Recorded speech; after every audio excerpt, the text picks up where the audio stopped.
All right, guys, UFC 274 is now over, and we need to just have a quick recap and talk about, I'm not going to say the card lived up to the hype, but one of the most interesting cards of the year. We had 3 split decisions on the main card. So let's talk about it.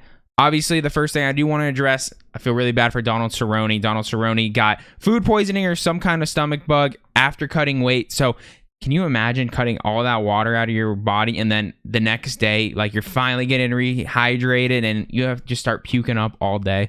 He must have went through hell and back on this one, but unfortunately, we were not able to see that fight with Joe Lauzon. I imagine they're going to reschedule that one because everyone wants to see that fight. Next, that got replaced with Randy Brown and Chaos Williams, which was already on the card, but it got moved up to the main card. And honestly, this was probably our best split decision fight of the night. Randy Brown, he's very elusive, a little bit more technical striker. Chaos Williams, his name is literally Chaos, and it's kind of what he does for the most part. He has the big right hand, and he connected on Randy twice, but I did think the decision actually went the correct way. It was a very close fight, but Randy Brown, at the end of the day, used his elusiveness and created more opportunities. He looked very slick in there and very confident. So great performance from both of them, but I do think Randy Brown did take that fight, and it was a clean, obviously split decision, but we know how judging is in this. I thought Randy Brown won, but I'm not surprised to see a split on that one. Great fight. Next, we have another split decision between OSP and Shogun, and honestly, it was a super boring fight. I feel like OSP is the king of the boring fight at this point of his career. Like, he either knocks someone out or has a boring fight. It's just because of like how big he is. People are afraid to like go after him because I understand Shogun's older, but Shogun's always been entertaining, but they just pretty much did nothing. Basically, OSP just kicked him in the stomach for 3 rounds. So I was surprised to see this one go to split decision. I thought OSP won pretty clearly. The striking was pretty close by stats, so I understand why if you're really breaking it down to stats, because no one really dominated any rounds. It was just kind of like pretty boring. They just kind of kicked each other back and forth. So that was kind of a letdown of a fight. I was hoping for a little bit more fireworks in at least one of the rounds, but I think the right decision did end up happening. He was a little bit busier, and those stomach kicks were definitely giving some problems to Shogun, and I don't think Shogun really showed any problems to OSP. So thought that was fine. Next, we had Michael Chandler and Tony Ferguson, which I think everyone is pretty much just as excited for this fight as the last fight of the night because we both knew these were going to be fireworks. So Tony Ferguson, obviously everyone knew he needed to win this fight. Like, he is on a little skid right now, and this could be a huge fight for him to get back into the title contention and just back to old Tony Ferguson. He comes out and drops Michael Chandler in the first 2 minutes of the fight, and it looked phenomenal. Michael Chandler, though, recovered quickly, got his wits back, and I feel like it was a pretty equal first round, but I think Tony Ferguson took that first round. Michael Chandler ended up getting a takedown, but Tony Ferguson did some good damage from the bottom, and you could see Michael Chandler's face was a little messed up. I don't know if it was from the punch or from the elbows from the bottom, but he got messed up a little bit in the first round. So I thought Tony won the first round, and he looked like old Tony. And Michael Chandler's not easy to take a round off of in any fight, so Tony was looking good. Michael Chandler comes out in round 2 and gives us the KO of the year. I guarantee you that is going to win KO of the year. This little guy just upkicked Tony Ferguson to the next planet. Like, literally, he's landing on, what's the closest planet to us? I don't even know. I would say the moon, because he got absolutely just, poor Tony. He was out for like 2 minutes afterwards. It was the cleanest. Like, we've seen Tony. He can take punishment, but that up kick lands against anyone, you're going out. I don't care who you are. That was a perfect kick, perfect situation. Then Michael Chandler goes out and puts on pretty much a WWE presser at the end, and it was phenomenal. Everything that they have paid Michael Chandler to come over from Bellator has paid off, and it is looking good for them. So, but a fantastic fight.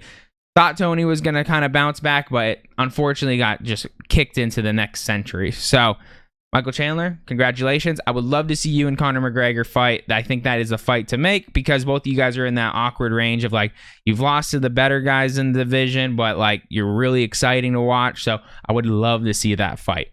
That or Michael Chandler, maybe give him a rematch with Oliveira, maybe, but he kind of lost one before that. So he needs to win another one, in my opinion, before that. I would actually like to see Michael Chandler and Dustin get lined up. That could be a really fun fight, but either way, he looked great. I don't even want to talk about this fight. This is the most disappointing fight I've ever seen. Rose versus Carla. Carla takes the belt from Rose. And probably the worst fight in the history of MMA. I'm not even talking about the UFC. I'm talking about MMA ever. There was 64 punches thrown in 5 rounds. It was a really weird fight. Basically, Rose said, I'm going to just sit on the outside and just counterpunch you and just not let you take me down. Carla never threw any punches, so Rose wasn't going to ever throw punches back. I just didn't understand it. Carla obviously is a wrestler, and she wants to wrestle you. So she went for takedowns. I think she secured 1 takedown on the night, but she took her down and like got Rose's back, and Rose got out of it in 1 second. And that was in the 2nd round. So I was like, oh, literally the worst thing that could possibly happen to you in this fight happened, and you got out of it in a second. So I don't know why Rose played so safe. For some reason, Trevor Whitman wasn't talking in the corner. Her fiance was Pat Barry, and it was a really interesting situation where no one was like telling, hey, Rose, you got to get going here. Because like, in my opinion, I thought Rose could have just taken that fight over. She seemed like the stronger grappler, and obviously she's a better striker. So she just sat back, stuck to their game plan of doing nothing, and my buddy had a parlay going with Carla winning, and he doesn't know anything half the time. He knows some things about the big fighters, but like he had no idea who Carla even was. And he was like, I'm just going to throw it on there because it's good for the parlay odds. And I was like 3 rounds in, I was like, dude, this is the best case scenario for you. Like literally this couldn't be any better for you because I've never seen such a boring fight. And she ended up taking it, good for Carla. She stuck to her game plan, which it ended up being the most boring fight in UFC history, and they should have gave it a draw or just not even given anyone a belt because no one deserved to win that fight. So I'm going to end that there. Terrible fight. I imagine we get a rematch, and hopefully it'll be a little bit more exciting. And then last but not least, Charles Oliveira, Justin Gaethje. Justin goes out and drops Charles twice. Or was it 3 times? Twice or 3 times. And Charles just just dropped to guard. Just lay there, and it's like, hey, come and get me. Justin didn't do it. Because we saw in past fights when strikers go to the ground that don't have a great ground game with Charles, what happens? Charles, first off, I think Charles actually rocked Justin on the first punch of the fight. Charles is looking unstoppable right now, guys. I understand he missed weight and all the drama behind that, but you have to give it to him. He looks like the guy right now. He, in my opinion, is 1 win away from being the GOAT of the light heavyweight division. But he has 8 losses. How could the dude went up to lightweight, and has just been absolutely dominant. All his losses were at featherweight, and this dude was he's so clean on the feet now. Back when he was first in here, he could not strike at all. It was like get to his back or lose. And he drops Justin for a 2nd time, which we all know Justin. He can take a punch like no one's business, but is that just adding up now at this point? Like, is there a chance that he doesn't take a punch as good anymore after all these wars that he's been in? Completely. But Carlos looked absolutely phenomenal.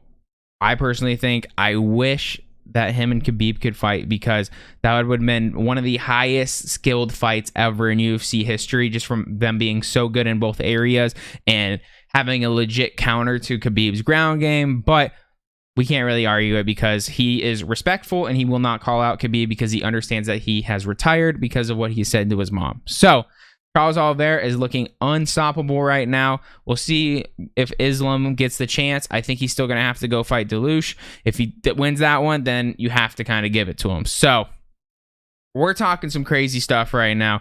UFC 274.